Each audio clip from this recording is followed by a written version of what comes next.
Today on Line Sniper, combat sports specialist Dave Milhouse is here to bring you the very best in fight breakdowns, predictions, and of course, the very best bets for this week's fight night, Rozenstruik vs. Gane. Joined by Manpreet Jass, they run down the card and tell you how to make some money this week with bets on De La Rosa vs. Silva, Munhoz-Rivera, and the main event.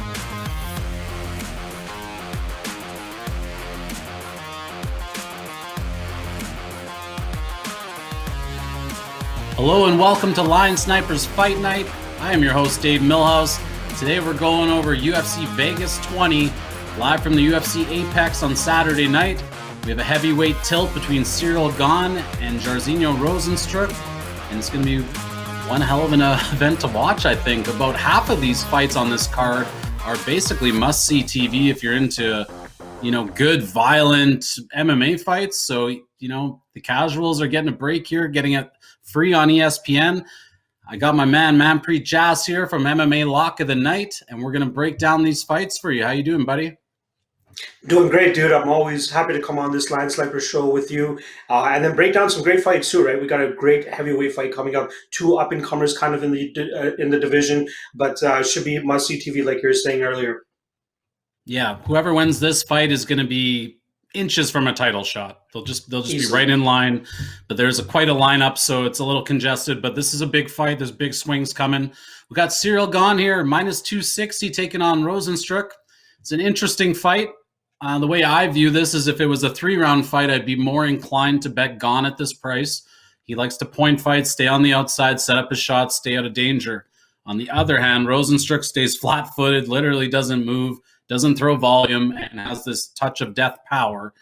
So something's going to happen here, and it's either going to be Gane way ahead by points or Rozenstruik knocking him out. And to be fair, I don't think Cyril's chin's been checked too much. He's still young in his career. I don't want to say he's green. He looks good, but that Rozenstruik's got a lot of power, so I don't necessarily want to flirt with this one too much. How do you see this fight going? Yeah, it kind of reminds me of this last fight, right, with Blades and Lewis, where you got two guys one guy that just heavily reliant on his power and knocking his dudes out, whereas the other guy is taking a more measured approach, an approach that is winning rounds and winning minutes. Like Blades had his wrestling to lean on. With Gane, you have somebody that's relying more so on his striking and his movement and staying away from the big shots. And that's not how Gane always used to fight, right? Like earlier in his career, literally his first pro MMA fight is for a title, because he was that heavily, touted and everybody was believing into his game, right? So he comes over to TKO over there in the Montreal region and wins the title on his first fight. But in those first couple fights, you truly see him be that Rozenstruik, be that Derek Lewis type of fighter looking for that knockout punch. But there was one fight, that Adam Dishka fight, where he is not able to knock the guy out in those first couple rounds. And you see him huffing and puffing a little bit, but he still gets bailed out with his power. But after that fight, is where you truly see him start to round out his game. You see him start to use his movement a little bit better, a little bit more light on his toes, and starts moving in and out of his strikes a little bit better, starts rolling with shots. And he did eat a couple decent strikes from Jorge Dos Santos, but you're talking about levels apart in terms of power when you're talking about Rozenstruik and the Lewises and the Ngannous of the world, right? So I do lean Gane here. From a technical standpoint, he is the much better fighter here. Jairzinho obviously has his kickboxing background, which is great and all, but it doesn't seem to really translate the best into MMA when it's talking about winning rounds. It's more so just trying to find that knockout. And if he's not able to find the knockout, things get very hairy for him, right? The Alistair Overeem fight, he's 4 seconds away from losing that fight. If we have Mr. Chris Taioni in there, that guy, he's probably going to let the fight go a little bit longer, and Overeem comes out with the win there, right? So yeah. I trust Gane more than I would trust a guy like Overeem in terms of he's younger, hasn't really taken that much damage, probably has the best movement in the division as well too. And I think he has the perfect game plan to go out there and kind of outstrike Rozenstruik over 5 rounds if he wants to. And I like your line of thinking in terms of if this was a 3-round fight, I'd probably be on Gane by decision. But a part that kind of stands out to me here is Gane has an underrated jiu-jitsu game as well from on top. We haven't really seen anything from him on bottom before because nobody's really attacked him from that perspective. But I think that he might take this fight to the ground, and I think he might look to go out there and maybe pull off a submission. And I think that prop lines are on plus 500. I think there's a decent amount of value there, but that could be a path to victory for him there. otherwise maybe even going that full 25 minutes, but you're playing with fire the full 25 minutes, just striking with a guy like Rozenstruik, right? So it's more so on Gane and how he approaches this fight in terms of how he will win. But I do believe he should be favored. Technically, he has all the advantages in terms of an MMA scope, all the advantages. I'm taking him to win this fight. And yeah, I agree with the line. I think you might want to attack this more so from a prop perspective if you're looking for value, though. Fair enough. Yeah, I think the line is pretty good. If it wasn't 5 rounds, like we just said, it's all day by decision prop. But here's the thing. We know Cyril's going to be ahead on the scorecards.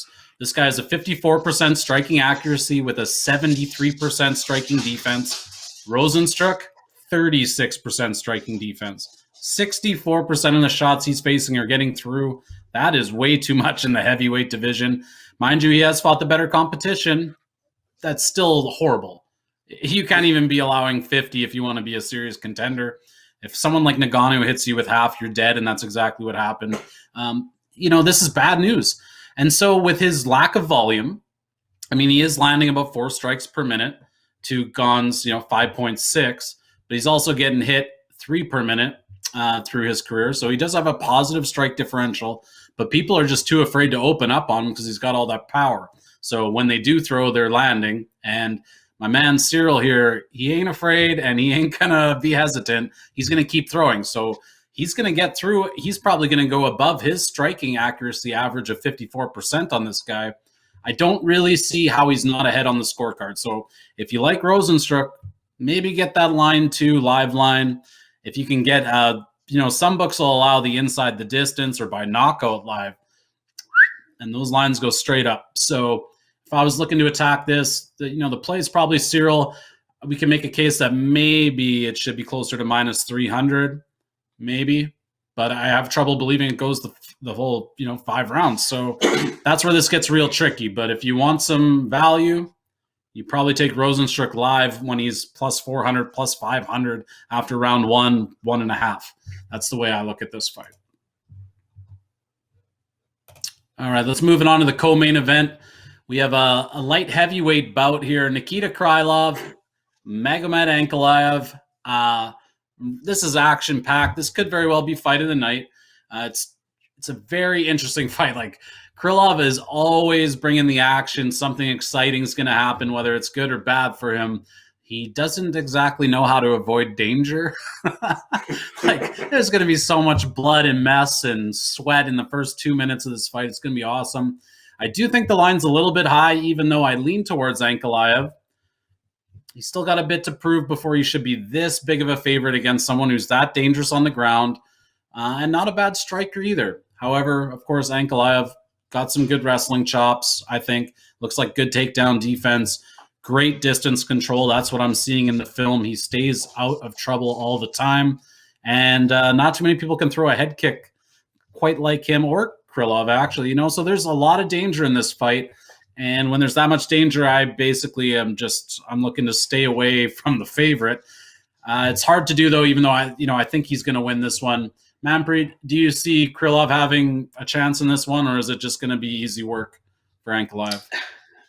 I am of the belief that Magomed Ankalaev is the future 205-pound champion. I think this guy has all the chops to go out there and just beat almost anybody on any given night. Now, his only knock that you can truly give on him outside of that 1 second loss to Paul Craig with 1 second left on the clock, yeah. The only other knock you can give him is his strength of schedule, right? He hasn't really been fighting guys that are the highest of level. If anything, you can give Krylov that advantage here, that he's been fighting the Glover Teixeiras and the OSPs and these guys that have been long around the game, and especially in the UFC, whereas Ankalaev's, taking out guys like Dalcha Lungiambula and Iwan Kutelabo, who's been around in the UFC for a while, but has been shown to be like just a middle of the pack type of like heavyweight, another guy that kind of really leans on his power to get his victories. But Ankalaev, man, probably one of the best Russian strikers out there. The only 2 guys that come to mind outside of him would be Pyotr Yan, champion, and Zabit Magomed Sharipov, who's like just on the cusp of a title shot down there at 145.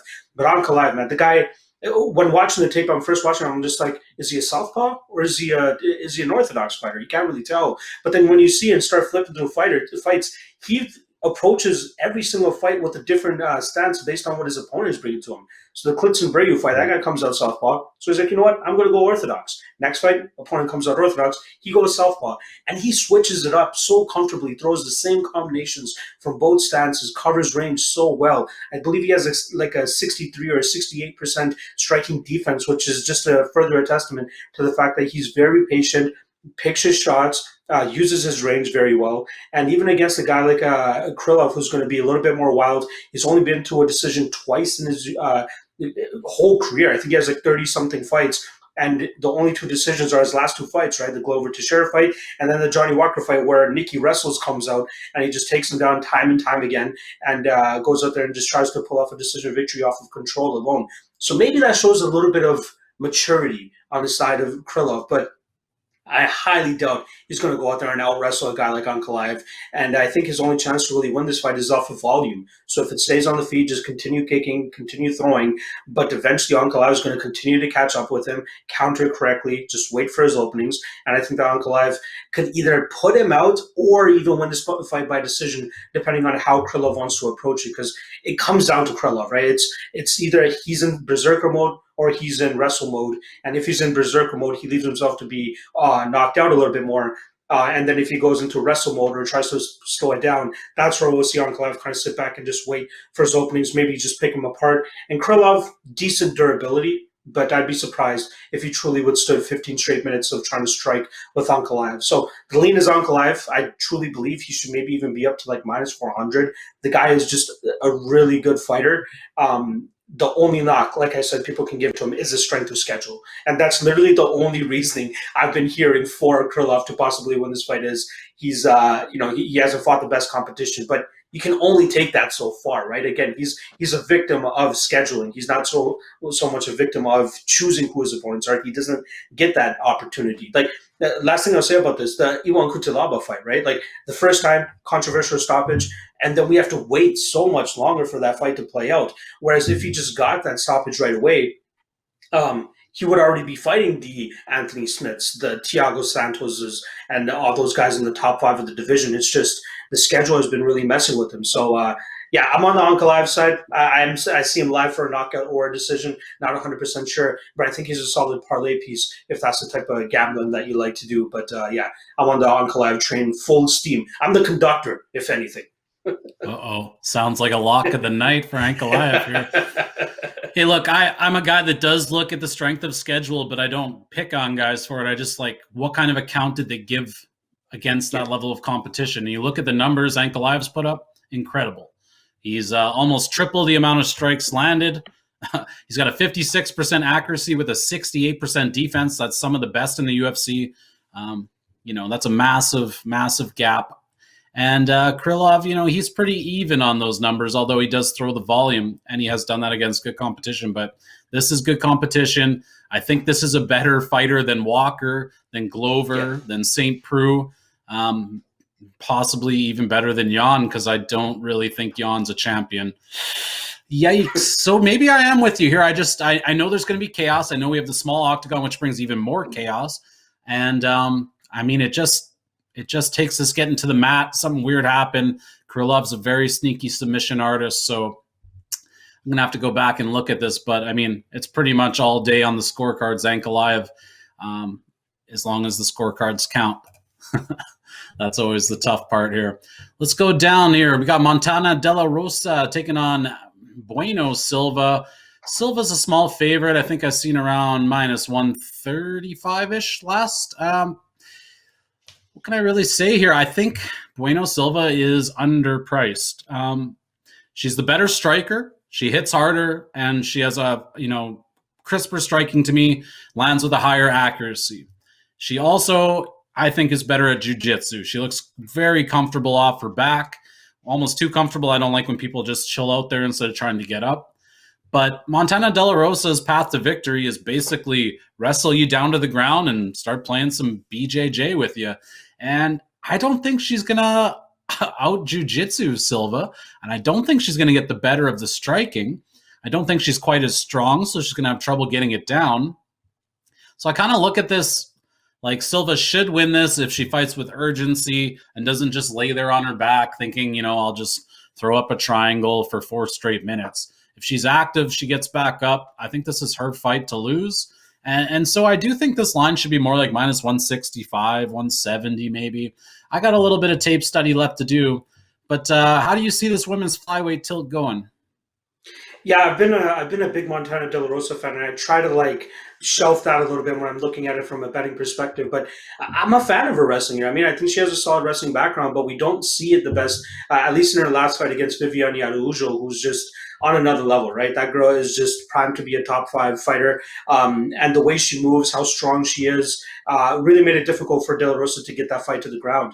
Whereas Bueno Silva is kind of a similar fighter, but just doesn't move as well as a Viviane Araújo. The qualm I have with Silva is that it seems like she's not the hardest to take down. With that said, she's still always going out there and pulling off submission victories off of her back. So maybe she has that a little bit more to lean on. But then there's fights like the Marino Moroz fight where she's not able to pull off the submission, where you see Moroz actually passing the guard, getting to a half guard or side control or full mount even. And then we see Silva kind of almost lost on the ground because not really knowing what to do at that point when she's not in her guard. And that's the issue that I have here. I think that with De La Rosa making the change, going up there to Team Elevation, I think this is going to be her second or third camp up there now. She's trained with a great group of women compared to being down there in Albuquerque where it was just like her husband, who's a flyweight in the UFC, and a couple other people that aren't in the UFC or in these top promotions.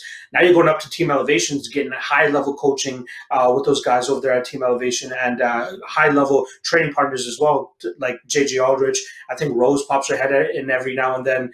You got other women like Shana Dobbs, who just came up on the losing end last time around, but still has been around the game long enough that she's a great body in the training room as well. Now this fight, it's obvious, right? You said it. Bueno Silva has a striking advantage, but we are seeing slight improvements from De La Rosa in the striking department as well too. So I think if this fight does stay on the feet, I don't think she'll be a fish out of water. I don't think that we'll see, an Araújo type performance here from Silva. I think that we'll see De La Rosa get this fight to the ground. I think we'll see her control it. But with that said, I would be a little bit hesitant regarding the fact that Bueno Silva's majority of her victories have come via submission, right? So most of them off of her back as well. So it is a little bit of a concern. Like when you have an advantage and you're playing into your opponent's advantage, and that's the only way that you can really imply your really get your advantage going, it gets me a little bit hesitant. So I'd probably need a slightly better line on De La Rosa here to pull the trigger. I was thinking maybe plus 150-ish, but I think there's a solid amount of underdogs on the rest of this card that you don't really need to put yourself out there if you're not super confident on the underdog here. I am picking the underdog to win, but I'd need a slightly better price on De La Rosa to actually pull the trigger. So I think she gets the takedowns. I think she rides the top, survives enough on the feet, or makes a good account of herself on the feet to keep it competitive, that eventually get this fight to the ground and hopefully come away with a decision victory. Okay, so we're slightly opposite there, but neither of us confident. Let's take this over to a banger in the bantamweight division. We got Pedro Munhoz, Jimmy Rivera. Jimmy's sitting around a minus 140, I believe. This is a good fight. About minus 150-ish now for Jimmy Rivera. I think that line is potentially a little bit light. Again, I still have a little bit of work to do. But Jimmy, he's a good boxer. He stays out of trouble. And you know what? Munhoz's deal is kind of pressure you, and he's going to be walking right into Rivera's strikes, basically. He's a little bit slower. His wrestling isn't quite as good as Rivera's either, I don't think. So, he's going to have to use that power. Not too many guys knock out Rivera. Like, he very rarely gets in trouble. He's a very controlled guy. He's only ever lost to guys that were in, ranked top 2 when it happened. He's got a pretty good strength of schedule, and he's handled himself pretty well against it. I like Jimmy Rivera here. Again, I'm not exactly sure if there's enough value to bet it, but perhaps you are. Is there enough value to bet Jimmy Rivera in this spot? So when they were originally scheduled to fight back at UFC 258, I believe the last pay-per-view, I bet him at minus 137. I thought that was a great line. I'm still willing to shell out the money on him at minus 150, minus 175 even, because I truly believe that he has an advantage pretty much everywhere here except jiu-jitsu. And if Pedro Munhoz can't get this into the jiu-jitsu realm, I just don't see how he truly wins this fight, right? This is a rematch from a fight that took place over 5 years ago. And I think it's going to play out relatively similar, where we see Jimmy Rivera show off his much better technical striking, his better movement, stay away from the power of Pedro Munhoz, and just kind of cruise on to a decision victory. One thing that you can kind of depend on Rivera for is winning decisions, right? The guy goes out there, it's not like he's putting guys out. He just puts together such a great technical game, especially with the strikes coming from that Tiger Showman camp, that he's just high level. And one thing that a lot of people are kind of overlooking is 2 fights ago, he's fighting the bantamweight champ, Petr Yan, before Petr Yan actually gets the strap around his waist. But looked really good in that fight, like was easily winning that fight up until he got dropped at the end of the first and second round. If he didn't get dropped in those instances, he's probably walking away in that fight with a victory. Like he's still very high level. People just want to continue to write him off after he got knocked out by Marlon Moraes, but I'd say that's an anomaly, right? The only time he got finished before that was when he was on the Ultimate Fighter against Dennis Bermudez 10 years ago. So I think he's good to go. I think he's fine. So even though he got dropped by Petr Yan, I think he's still great. And one kind of myth that I want to dispel on this show, and I've done it on my podcast as well too, is that for some reason, after Pedro Munhoz knocks out Cody Garbrandt, they think he's the Francis Ngannou of this division. And I don't understand it, right? He knocked out Brian Caraway earlier before, but that was via body kicks and then followed up with punches. And then didn't knock out anybody before that up until he fought Matt Hobart. And who the hell is Matt Hobart nowadays, right?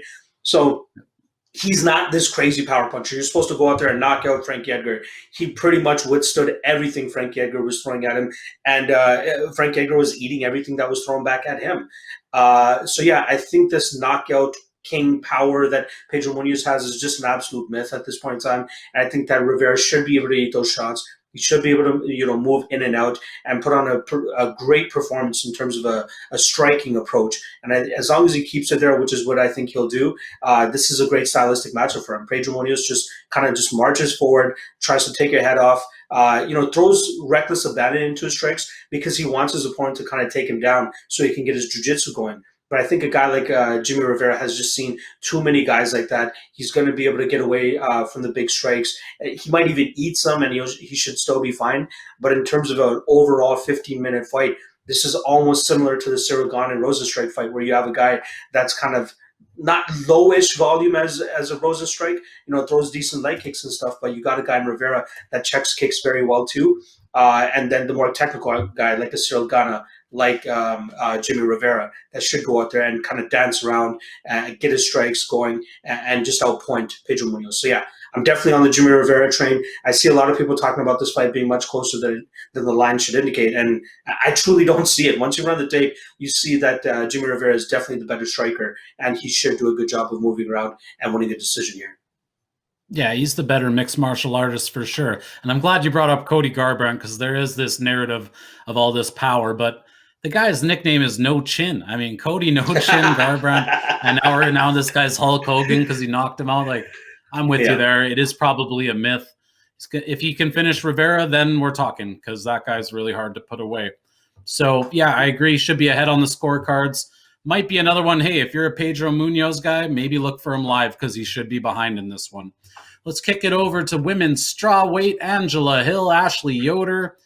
Angela Hill is a whopping size favorite here in the minus 300 range, 350 range. Holy smokes, it just keeps going. You know what? I have no issue with that. There, I said it. I'm crazy. You know what? Angela Hill is a much better striker. She's got the volume. She's got a 49% accuracy with a 63% defense. That's very good. She's plus 12% on that striking differential. She moves nice. She's really improved lately with her takedown defense. Ashley Yoder only lands half as many strikes per minute as Angela Hill. They don't look as crisp. They don't look as clean or fast. It's just not as good. But paired with her lackluster offense is pretty bad striking defense of 47%. Most people are landing more than half their shots on Ashley Yoder. Angela Hill is in an above-average striking spot here. So I think she puts the work on. I think she gets this done.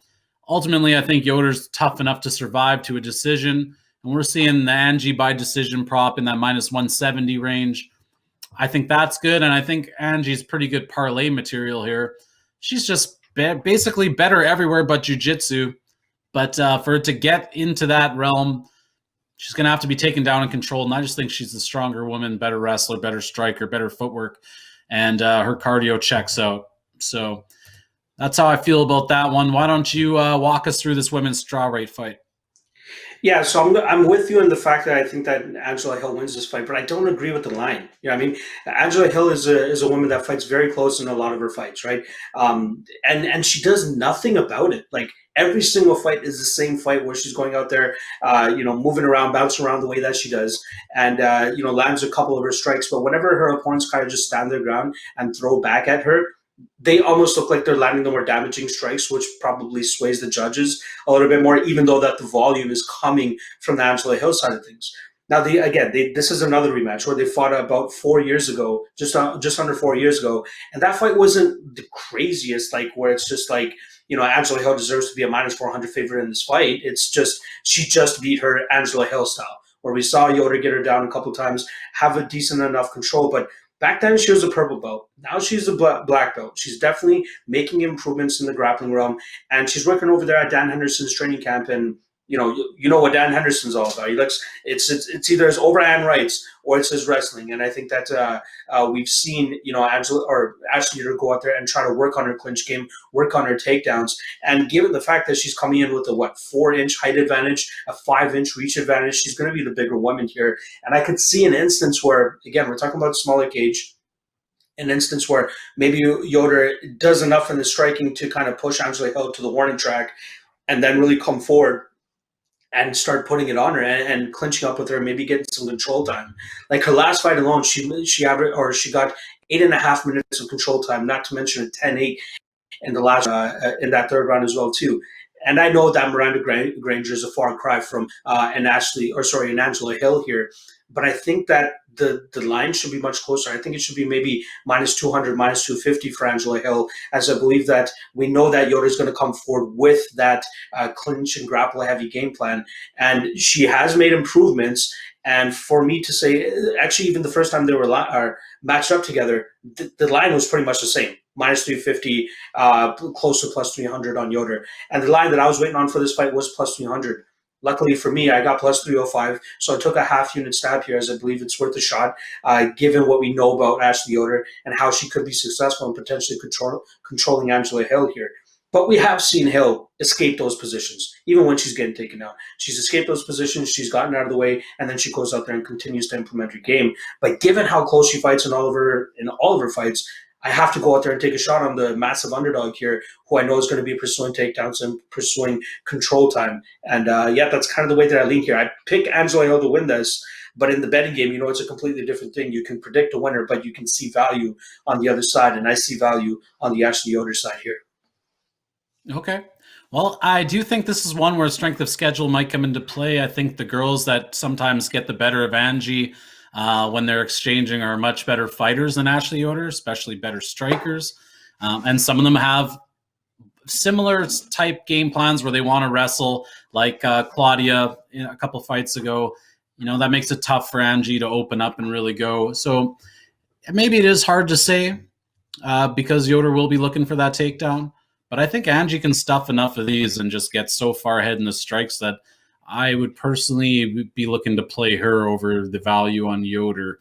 But that's good. That's healthy. We got to disagree on some of these. Let's take this down here. We got a featherweight bout. Alex Caceres, Kevin Croom. This is interesting. I actually like Kevin Croom in this one. Croomsy, he just makes things uncomfortable. He's got one of the most awkward styles I've ever seen. He might even try to punch the ceiling twice in a fake combo from 4 feet away. This guy is wacky, but he's going to make Caceres uncomfortable, and Caceres likes to point fight. He's kind of like a Cyril Gane, where we say he's just going to stay on the outside, pick his shots, in and out, keep circling.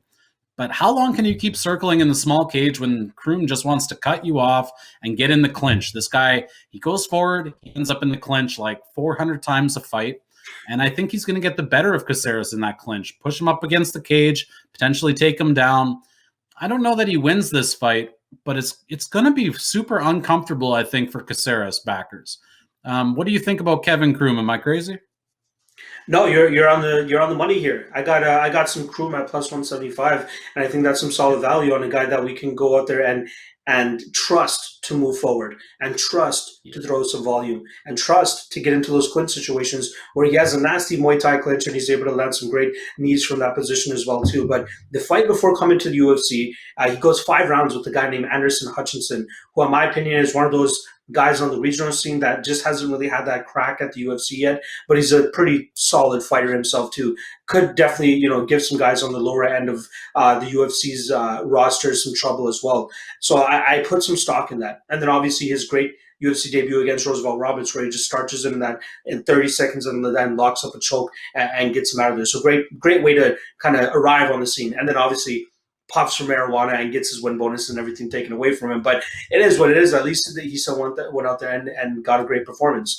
Now, the way he matches up with Caceres needs that space to truly get his game going, to get his kicks going, to get that comfortability to truly get his strikes and put everything together.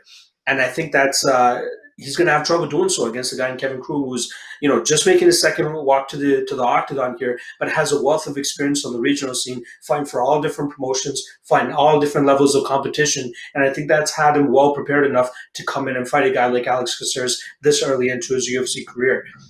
It also really helps that you have a guy like James Krause in your corner training at Glory and MMA Fitness, which I think is very, very solid for him to go out there and just put together a full game plan, whether it's takedowns, which I think might be a little bit fishy for him because I think that Caceres has a decent guard himself too. But if he gets it there, I think he should have good enough control and kind of grind it out there.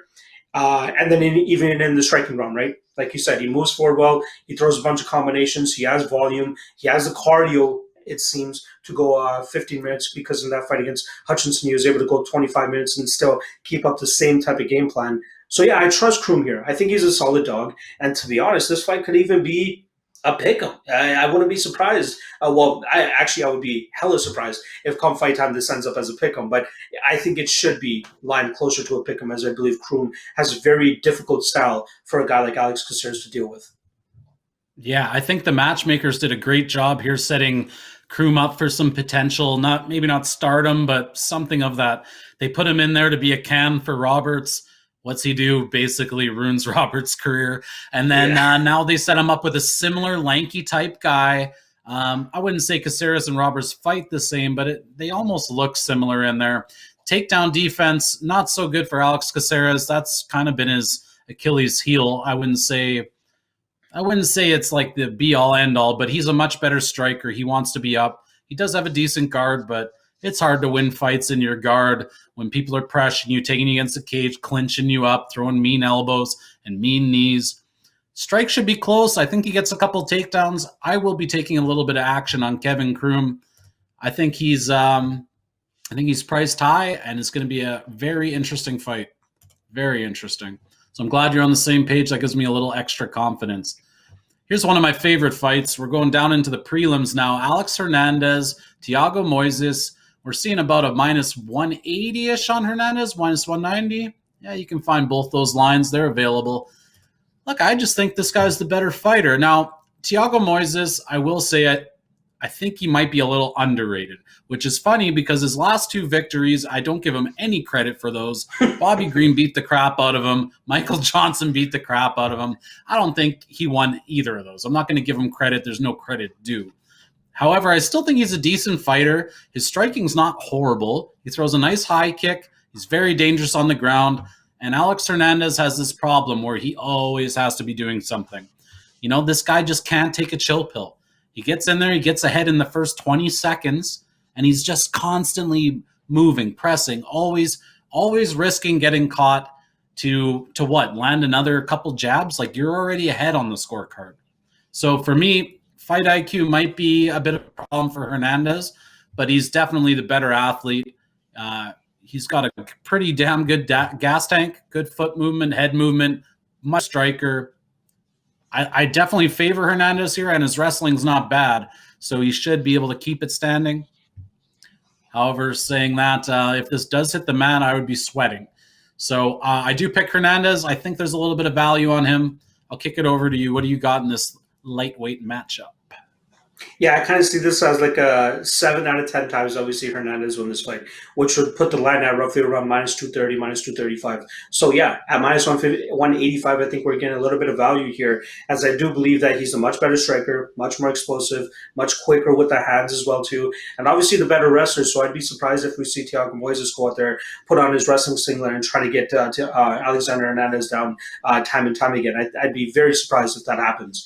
Now, the only knock that's really happened, or that you can give Alexander Hernandez here, is his potential gas tank issues. And I think that's just a little bit overblown, especially against his fight against Drew Dober, where Dober is just staying in his face the entire time, throwing great combinations, making it very difficult for Alexander Hernandez to really get set and get his game going. But that's not how Thiago Moises fights, right? He's a little bit more lackadaisical. He doesn't mind just staying on the outside, trying to get some of his strikes off, but eventually trying to get the fight to the ground. That's where he gets his game going.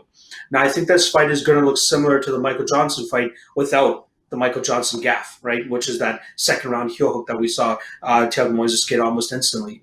That first round was easily a 10-8 round for Johnson, who was just piecing up Thiago Moises on the feet. It did not look pretty at all for Thiago Moises backers, but luckily for them, it was Michael Johnson that they're betting against, and they still went out there and cashed that ticket. But this is not Michael Johnson. This is Alexander Hernandez, who, some people may not trust at this point in time, but I do. I got to give the guy some credit. Drew Dober is a very tough out, has been making massive improvements, and has a way better striking game, probably better striking game than Hernandez, but way better striking game than Thiago Moises, and again, way better pressure game as well too. That's not how Thiago Moises fights. So I think that Hernandez's gas tank issues may be put to rest. Maybe not if he puts out Thiago Moises early in this fight, but if he goes 15 minutes, I think he'll be able to prove some people wrong, that he can go out there and truly show off a good gas tank and show off a great MMA game overall. So I lean Hernandez here. And last thing I'll say also is I like that he moved up to Factory X MMA in Denver too, right? Before his last fight against Chris Grutzmacher, he's just training out of a small gym in San Antonio, very low-level kind of coaches and guys there. Now he's making apparently he just packed up his car and just drove up to Denver. Now he's training over there with Mark Montoya, Factory X guys, Brandon Royval, and those guys. So solid training partners, and he's really investing himself in that gym too, right?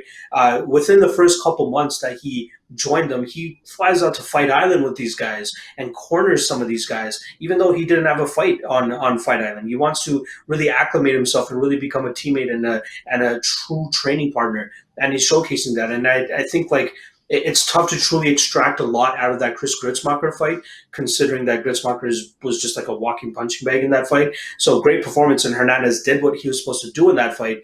But this is another level of Thiago Moises. But I still believe that we'll see Thiago Moises kind of just get pieced up on the feet here, throw desperation takedowns, but Hernandez will see them coming from a mile away. And as long as Hernandez's gas tank doesn't fall off a cliff after that round and a half mark, I think we see Hernandez either cruise for decision here, or if Thiago Moises' chin really can't hold up, I see Hernandez absolutely putting him out too. But to date, we've seen a very granite chin from Thiago Moises, so I'll give him the benefit of the doubt here. And I think that we see Hernandez cruise to a 30-27. Maybe drop that last round if he truly has cardio issues, but I think he wins this fight pretty comfortably. See, I don't really think Hernandez has these cardio issues. I think those are brain damage issues from all the big shots he was taking in those fights. And your cardio starts to go when you're taking big shots like that. I think he would have been out cold much earlier if he had cardio issues. He kept standing somehow. Like having the ref stop the fight while you're still standing is impressive.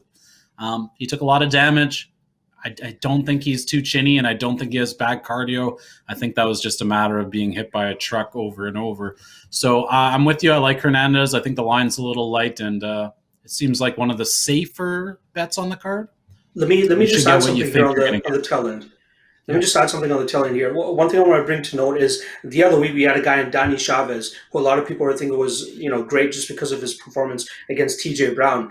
And everybody's just heavy on the Danny Chavez train, but they're just thinking micro. They're not thinking macro, right? In terms of they're saying, oh, he looks amazing in this fight, and TJ Brown didn't have anything from him, so that must mean that Jared Gordon's going to have nothing for this guy. That's where I think where people are looking at Hernandez and saying, look at how Drew Dober dealt with him. He's going to get dealt with the same way by Thiago Moises. How can we say that? That's not how Thiago Moises fights, right? So I think Hernandez has a comfortable edge here, and I think he should be good over 3 rounds, but I think it will look much closer to like a minus 300 for Alexander Hernandez once this fight is all said and done. Yeah, I think Drew Dober is a future contender as well, so there's no shame in losing that fight. Whoever won that fight was going to be on the fast track to, the top. For sure. At least top 10, but probably fighting someone close to the top 5.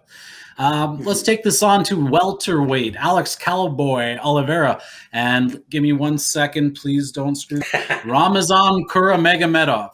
I did it. Bang. Ramazan's about a minus 130 making his UFC debut. He did some time on Contender Series.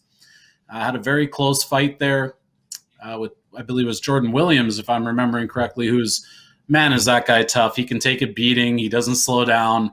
That's an underrated dude. He might not win a lot of fights in the UFC, but he ain't going nowhere, man. So that was a tough test for him. He looked pretty good, though. When I'm watching the film on this Ramazan guy, he's got really good wrestling. His striking's not great. Not great at all. It's okay. It's there, but his wrestling is fantastic. And I look at someone like Cowboy Oliveira. This guy seems like he's just there to have fun to me. He's got all the skills, but he just doesn't fight with this urgency to win. He's not out there trying to stay ahead on the scorecards. He's not too worried about the points, it seems like, round to round. He takes a lot of damage. He does goofy shit. He's going to end up in a bad position here just because he felt like doing something stupid. And if you're going to keep doing that against a good wrestler, there's a really good chance you get grinded out. So even though Oliveira has all the experience, the strength of schedule, the better striking, I mean, he must even feel disrespected here being given a UFC newcomer and he's the dog, but that's just where we're at. He's a gatekeeper at this point. He puts on fun fights, and so Dana's going to keep him employed. But I do see let me try to pronounce this better. Ramazan Kuramagomedov. I think this guy might be the real deal. Now, real deal as in, entry-level UFC. I think he can get a couple easier wins under his belt and, have a UFC career. That kind of real deal. But, I know Oliveira's not going anywhere. He's going to be a tough test for any newcomer. So this is a tough one, but I do like Kuramagomedov at the minus 130. I think that is a little bit light based on just Oliveira's going to put himself in bad spots and probably willingly fall behind. How do you see this fight playing out? Am I a little bit crazy with the newcomer here? Well, first of all, I love how much you're trying to attack that last name. So credit to you for continuously taking a name at it. But with Ramazan, the guy's still young, right? He's coming in on short notice. He's only 22 or 23 years old at this point in time. But the fight that really sticks out to me is the Jordan Williams fight. And yeah, we can give Williams a bunch of credit for how durable he is and how decent of a fighter he is. But you watch the Robert Hale fight for Ramazan, which was the fight right before that, and you see a fighter in Robert Hale who was comfortable with allowing Ramazan to get his kicking game going and staying on the outside and letting Ramazan look like an amazing fighter. He just goes out there and absolutely kicks Robert Hale's leg off and just continues to just put it on him with strikes. Robert Hale, very durable, so he was able to survive a full 15 minutes, but he just didn't do anything to really get Ramazan off of his game. Whereas we saw Jordan Williams kind of start to take it to him, right? He's making it more difficult. He's not letting Ramazan get comfortable on the outside, which is where he had success in the previous fight. And then you see him start to gas a little bit. You see him start to suck wind a little bit. And that's a bit of a concern here because that's like my first indication of, okay, when he's actually going up against somebody that's putting the fight on him and not just settling, he tends to struggle a bit. He tends to stress out a little bit. And when fighters stress out, it affects their cardio. And I think that's an issue that he's going to have to shore up. And that only gets shored up when you go up and fight guys that are willing to fight you. Robert Hale didn't seem like he was willing to fight him. He was almost like, conceding his position and just staying on the back foot and letting Ramazan get his game off. And then in the next fight, I think the kid's name was Olesen. Not the most, accredited guy. The kid was like 4-2 coming into that fight. But this was the last footage that we have of Ramazan. And you see him getting some solid strikes off in those first 2.5 minutes. And it was really making Ramazan uncomfortable in that cage. That's when we see Ramazan start to shoot the takedowns. That's where we start to see him pull off that rear naked choke. And even right after that fight, you see him kind of putting down his ankle. And apparently he must have rolled his ankle, so I'm not 100% sure if that's why he went to the grappling, or he just wasn't feeling what the kid was bringing to him on the striking realm. But Alex Cowboy Oliveira, that guy's been in wars. That guy's been seen some shit. You know what I mean? That guy's been to Nam. Like, that guy has truly been out there and truly been tested. And if he's able to bring that type of heat and pressure to a guy like Ramazan, I think he could potentially push this kid to a brink and push him to a situation that he's never been in before, or as close to that fight as Jordan Williams has, right? But the thing about Oliveira is he's like, I'm not sure if you're an It's Always Sunny in Philadelphia fan, but he's like a Charlie character where he's like the wild card, right? You don't know what kind of guy you're getting. You're getting a guy that goes out there and looks amazing like he did against Peter Sobotta, where he's just leg kicking him to the gut over and over again. Or you see him in fights like Yancy Medeiros, where he just goes balls to the wall and gasses out and then loses that fight late. But if he brings any type of composure to this fight and fights a solid fight, I think he could give Ramazan some real trouble here. Mix that in with the strength of schedule, like you were saying. The guy's been fighting absolute killers since he's been in the UFC. I lean Cowboy here.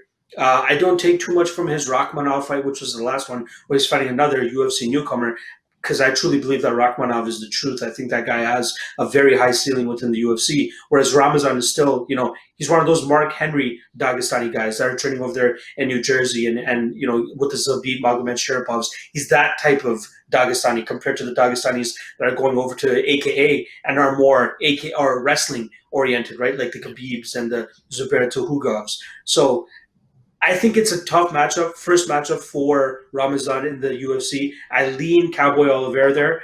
The line currently being plus 105 for Alex. Given how I broke this fight down, that leads you to believe that there's a little bit of value there on Cowboy. And the fight doesn't go to decision, is minus 130, which is a little intriguing as well too. But I lean Cowboy here. But given how much of a wild card he is, how much of a Charlie he is, I'm probably staying away from this fight. Yeah, I would have to agree. If Oliveira wants to come out and fight like his job depends on winning, he's going to kill this guy. But I think he's just going to have a big smile on his face doing goofy shit too much like I've seen in the film. That really bothers me. So I don't know if I can back him. But yeah, this is a weird one where if he fights with intelligence, he should be able to put together a game plan to get this victory. If he doesn't, he's going to spend a lot of time on the ground. But this very well could be fight of the night. There's a lot of contenders for fight of the night here. This one's getting off early. It's going to have a really good pace. And I would imagine there's a good amount of blood on the canvas after this one.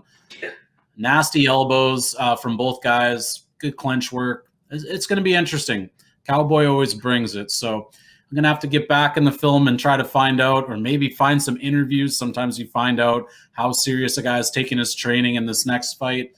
Just listen to him talk. If he wants to give me signs of I need this victory to secure my job, then yeah, plus money, you got to take a stab at Oliveira. But otherwise, if everything's all good and he's just here to make some money, I think he'll find himself in trouble. So it's going to be a very interesting fight, possibly fight of the night.